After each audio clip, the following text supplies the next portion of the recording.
Good morning, students. Today we will do English worksheet number 14, date 11 नवंबर 2020. ये worksheet भी आपकी आज एडजेक्टिव से ही रिलेटेड है. डिग्रीज ऑफ कंपैरिजन हम करते आ रहे हैं. 3-4 वर्कशीट्स में हमने रूल्स सीखे, नियम सीखे, जिससे कि आप डिग्रीज चेंज कर सकते हो अकॉर्डिंग टू दी रिक्वायरमेंट. ठीक है. अब यहाँ पर हम आज इर्रेगुलर डिग्रीज के बारे में पढ़ेंगे. इर्रेगुलर का मतलब क्या होता है? देखिए, जो इर्रेगुलरली लिखा है, इर्रेगुलरली मतलब कि जहाँ पर कोई नियम लागू ना हो. यानी ये कुछ ऐसे एडजेक्टिव्स हैं जिनकी आप जब डिग्रीज चेंज करोगे तो आपका कोई भी नियम जो हम पिछले वर्कशीट्स में पढ़ चुके हैं वो यहाँ लागू नहीं होता है. ठीक है. तो इन्हें आपको याद करना पड़ेगा, इन डिग्रीज को. इनमें कोई आप रूल लगा कर चेंजेस नहीं कर सकते. इसमें कोई चेंजेस होते ही नहीं है. यहाँ पर बस आपको याद करना होगा कि किस एडजेक्टिव का क्या कंपैरेटिव या सुपरलेटिव डिग्री बनता है. Okay, so let's start reading. Today let us see one more way of changing the degrees of adjective. आज हम एक और तरीका सीखेंगे किस तरह से डिग्री ऑफ एडजेक्टिव. देखिए, डिग्री ऑफ एडजेक्टिव या डिग्री ऑफ कंपैरिजन दोनों एक ही बात है. ठीक है. कैसे आप चेंज करेंगे, आज एक नया तरीका सीख रहे हैं. Some adjectives are compared irregularly. Irregularly मतलब अनियमित रूप से उनमें चेंजेस किए जाते हैं. And do not follow any rules, और वो किसी भी नियम को फॉलो नहीं करता है, किसी भी नियम का पालन नहीं करता है. So we remember there comparative and superlative forms. तो आपको क्या करना होगा, इन डिग्रीज के, इन एडजेक्टिव्स के कंपैरेटिव और सुपरलेटिव फॉर्म्स को याद करना होगा.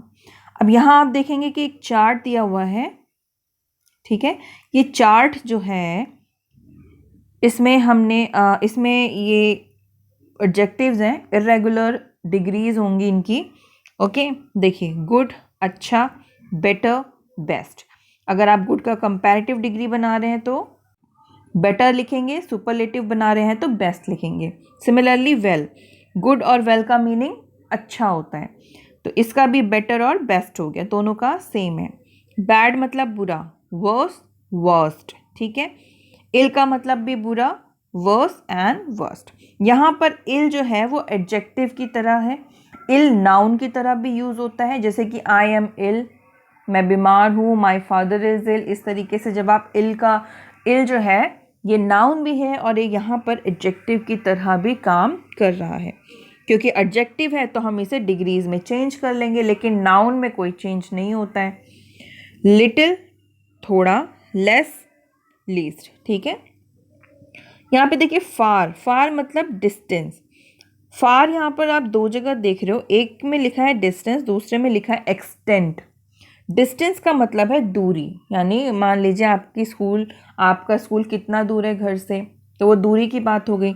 एक होता है एक्सटेंट, सीमा. एक्सटेंट का मतलब होता है सीमा यानी लिमिट.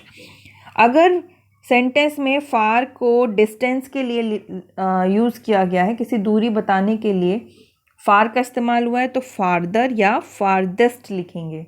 ये इम्पॉर्टेंट है एक्चुअली दोनों, ये आपको याद करना होगा और ध्यान रखना पड़ेगा कि किसी भी सेंटेंस में फार किस लिए यूज़ हुआ है. अगर फार एक्सटेंट के लिए यूज़ हुआ है यानी सीमा के लिए, लिमिट के लिए, ओके, तो फर्दर और फर्देस्ट यानी यू लग जाता है, FURTHER, फर्दर और फर्देस्ट. अब देखिए, मैनी नंबर के लिए यूज़ होता है और मच क्वांटिटी के लिए यूज़ होता है. नंबर मतलब वो नाउन जो आप काउंटेबल नाउन्स जो गिने जा सके, तो आप मैनी यूज़ कर लेते हो. तो मैनी का कंपैरेटिव है मोर और सुपरलेटिव मोस्ट. मच क्वांटिटी के लिए यूज़ होता है. क्वांटिटी मतलब जिसमें कि आप कोई चीज़ गिन नहीं सकते हैं लेकिन मापते हैं या तौलते हैं, मेजर कर सकते हैं, तो वो क्वांटिटी कहलाती है. जैसे कि शॉपकीपर हैज़ मच शुगर, यानी कि शॉपकीपर के पास, दुकान वाले के पास काफ़ी शुगर है. तो अब शुगर आप गिन नहीं सकते हो ना, आप तो उसको मापते हो, तो वो क्वांटिटी होती है.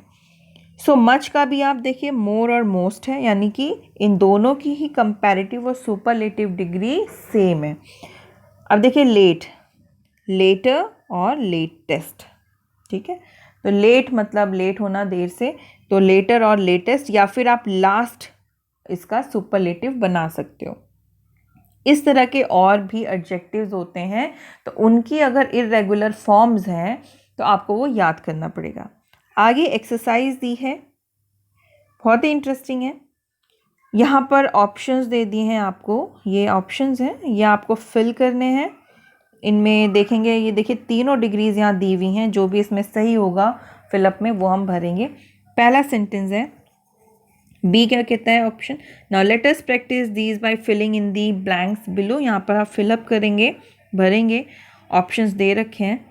पहला सेंटेंस है, who ever has points is the winner. अब देखिए जो विनर है वो सभी औरों से कंपैरिजन करके वो विनर एक ही होता है, ठीक है, यानी सबसे ज़्यादा पॉइंट्स जिसके होंगे वो विनर होगा। तो यहाँ पर एक तरीके से अब देखिए यहाँ पर, क्योंकि जो विनर है उसके पास सबसे ज़्यादा पॉइंट्स होंगे, एक विनर है, उसकी कंपैरिजन बाकी लोगों से की जा रही है, तो यहाँ पर मोस्ट जो होगा वो एक करेक्ट आंसर होगा। तो आप यहाँ पर लिखेंगे most, whoever has most points is the winner. Second point है, your house is dash away then mine.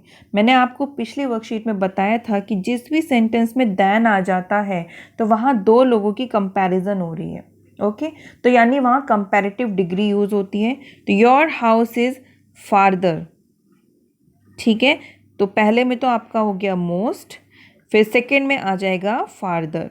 तो यहाँ पर सेकेंड ऑप्शन में फार्दर आएगा कि आपका घर मेरे घर से ज़्यादा दूर है, your house is farther away than mine.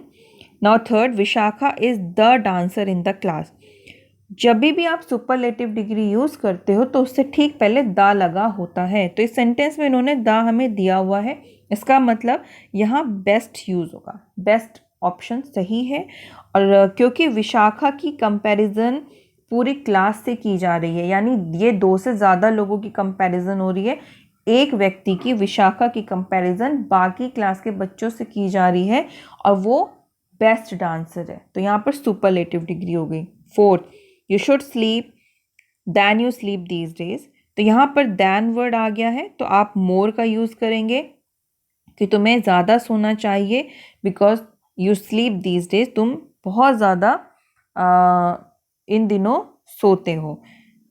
Now fifth, that storm was the dash in the history. फिर आप देखिए यहाँ पर द आ गया, यानी वर्स्ट आंसर इसमें सही होगा कि जो स्टॉर्म था, the storm was the worst in the history, मतलब इतिहास में ये जो तूफान था ये सबसे बुरा था। Now six, I have dash interest in a singing than in dancing.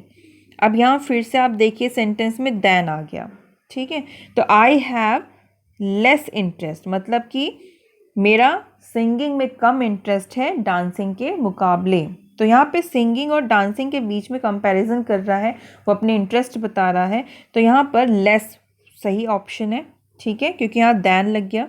I ran far yesterday, कल मैं बहुत दूर भागा था, बट आई रैन इवन,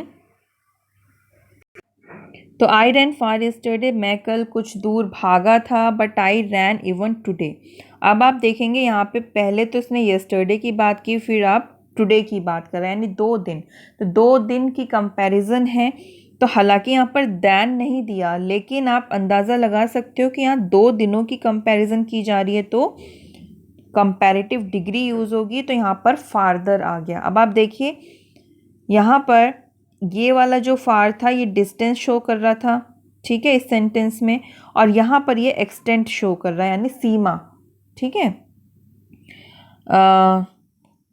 अब एक मिनट, ओके सॉरी, यहाँ पर ये एक्सटेंट नहीं, ये डिस्टेंस की ही बात कर रहा है, ठीक है, दूरी की बात कर रहा है कि ये कल कितना दूर भागा था और आज उससे भी ज़्यादा दूर भागा है।